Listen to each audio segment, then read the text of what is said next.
안녕하세요. 말씀 한 줌. 오늘은 야고보서 2장 1절에서 13절을 함께 살펴보도록 하겠습니다. 제가 먼저 본문을 읽을게요. 내 형제들아, 영광의 주 곧 우리 주 예수 그리스도에 대한 믿음을 너희가 가졌으니 사람을 차별하여 대하지 말라. 만일 너희 회당에 금 가락지를 끼고 아름다운 옷을 입은 사람이 들어오고 또 남루한 옷을 입은 가난한 사람이 들어올 때에 너희가 아름다운 옷을 입은 자를 눈여겨보고 말하되 여기 좋은 자리에 앉으소서 하고 또 가난한 자에게 말하되 너는 거기 서 있든지 내 발 등상 아래에 앉으라 하면 너희끼리 서로 차별하며 악한 생각으로 판단하는 자가 되는 것이 아니냐. 내 사랑하는 형제들아, 들을지어다.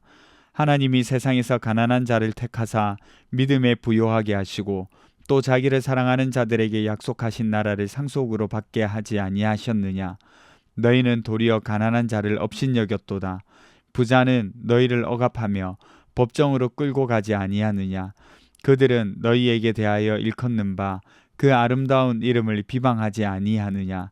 너희가 만일 성경에 기록된 대로 내 이웃 사랑하기를 내 몸과 같이 하라 하신 최고의 법을 지키면 잘하는 것이거니와 만일 너희가 사람을 차별하여 대하면 죄를 짓는 것이니 율법이 너희를 범법자로 정죄하리라.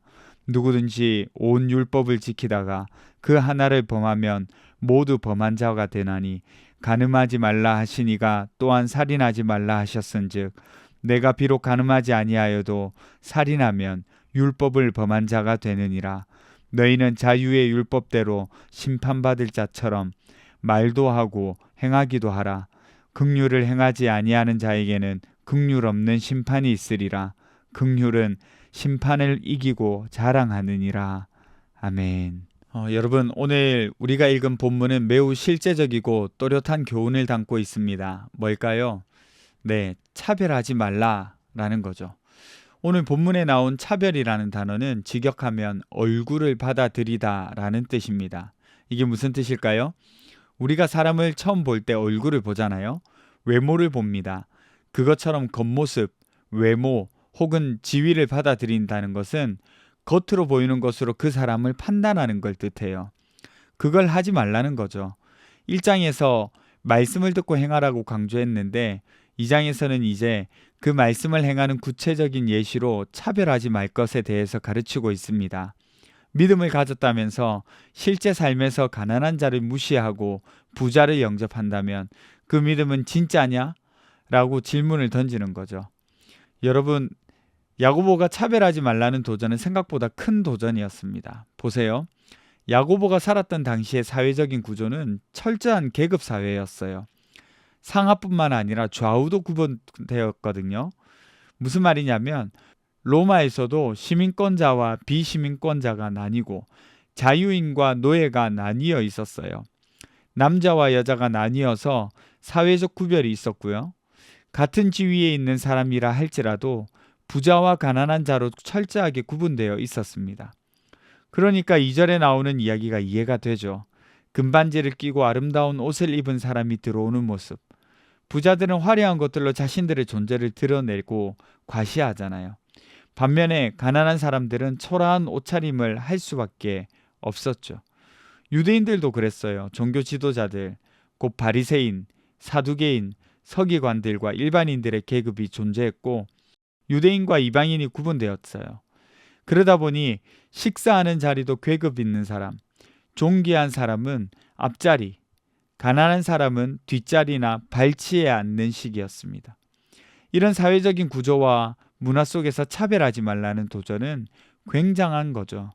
차별이 너무나도 당연한 사회 속에서 차별을 하지 말라? 이건 엄청난 도전이었어요.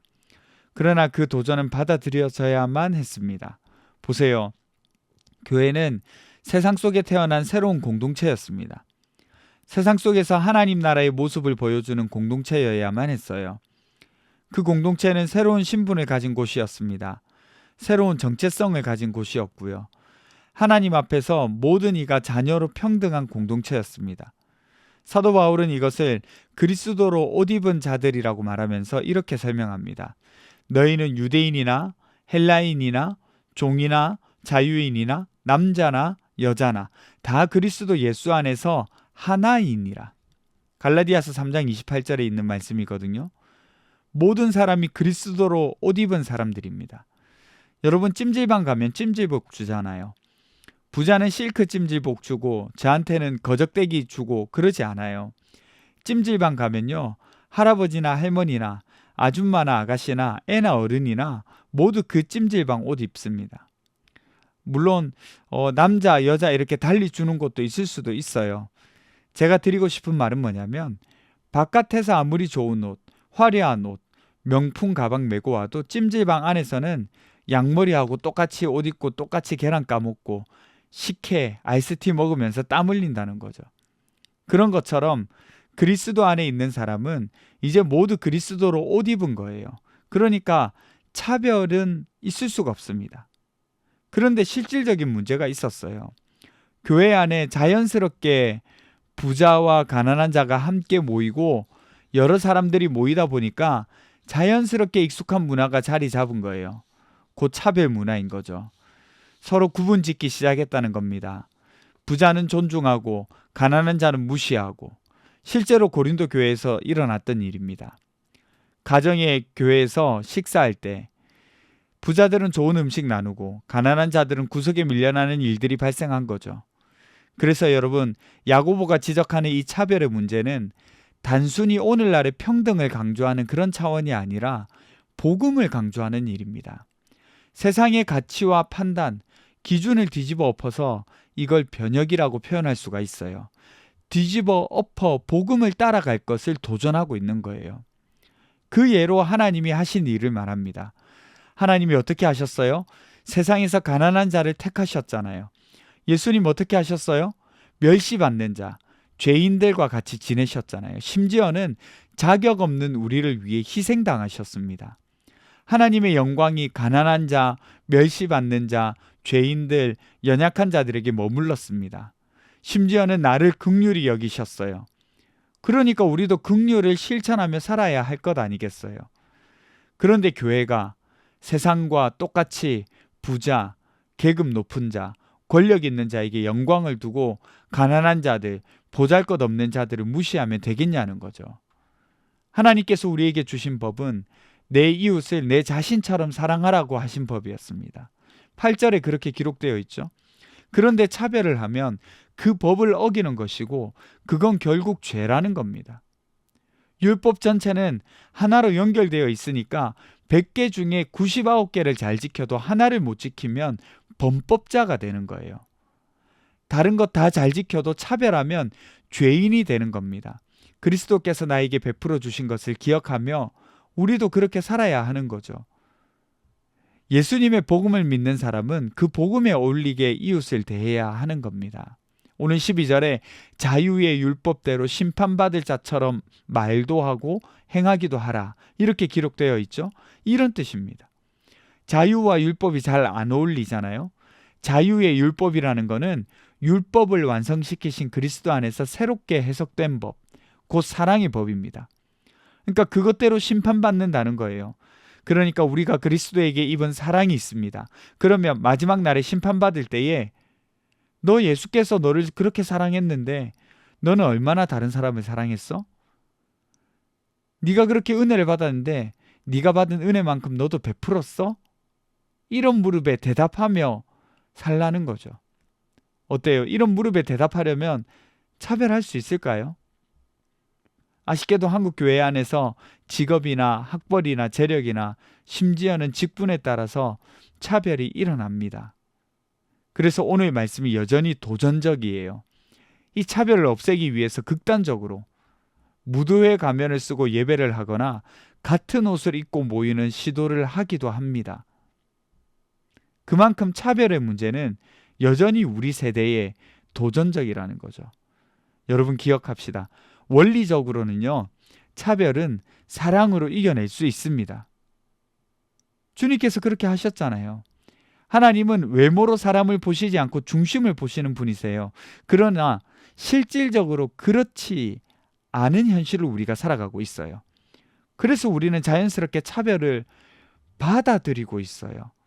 그런데 여러분, 이 지점이 중요한데, 여러분 그때에 기도해 보셨나요? 사회의 기준에 따라서 차별하는 그 구조를 이길 수 있도록 기도해 보셨나요? 하나님의 은혜가 있어야 가능한 부분이에요. 그래야 차별을 이겨내 나갈 수 있습니다. 차별뿐만 아닙니다. 그리스도의 가치로, 그리스도인으로서의 가치로, 하나님 나라의 가치로 세상을 이겨나갈 때 꼭 필요한 것, 하나님의 은혜가 있어야 되는 거예요. 이 사실을 기억하셨으면 좋겠습니다. 우리 같이 함께 기도합시다. 차별 문제뿐 아니라 세상의 기준을 은혜로 대항하는 용기를 주십시오. 또 이웃을 사랑하는 다양한 방법을 얻을 수 있도록 도와주십시오. 우리 함께 기도하겠습니다.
하나님 나라의 가치로 세상을 대항할 수 있는 용기와 힘을 다하여 주십시오.